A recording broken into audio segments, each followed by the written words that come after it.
Diaqramda A ve B çoxluqlarının elementlərinin sayı haqqında məlumat verilmişdir. 4 vur n A-nın B-yə fərqi bərabərdir n A-nın B-nin birləşməsi.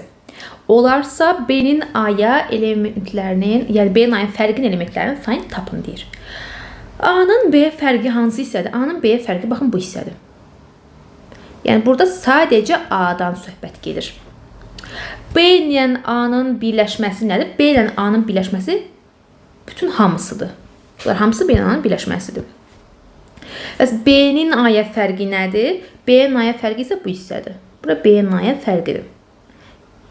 Aydın oldu ki, bizə nələr var, nələrdən söhbət açılır. Bəs yaxşı, bu hissə nədir? Bu hissə A-la B-nin kəsişməsidir. Gəlin verilənləri yazaq.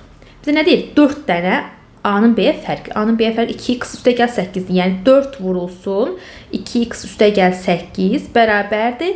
A-nın B-nin birləşməsinin elementlərinin sayına. A-nın B-ni birləşdirirəm. Birləşmə hamısıdır.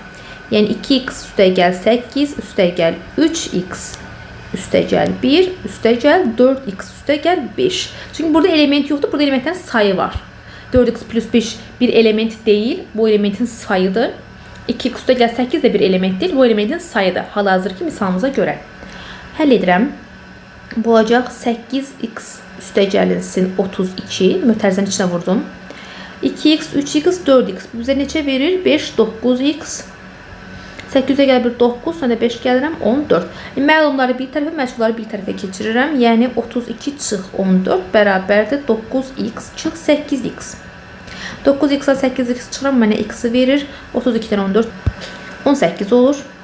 Yəni x-in qiyməti 18-dir. Gətirib bir-bir yerinə qoyub hesablaya bilərəm. Burada 2x üstə gəl 18 var. Yəni 2 vur 18 üstə gəl 18. 18-i 2-yə vururam, 36 eləyir. Üzərinə də 18 gələcəm, olacaq 54. Bizə nə istəmişdi? B-nin A-ya fərqini istəmişdi. Yəni 4x üstə gəlinsin 5 istəmişdi. Bu bizə lazım deyildi. Yəni 4 vur 18 üstə gəlinsin 5.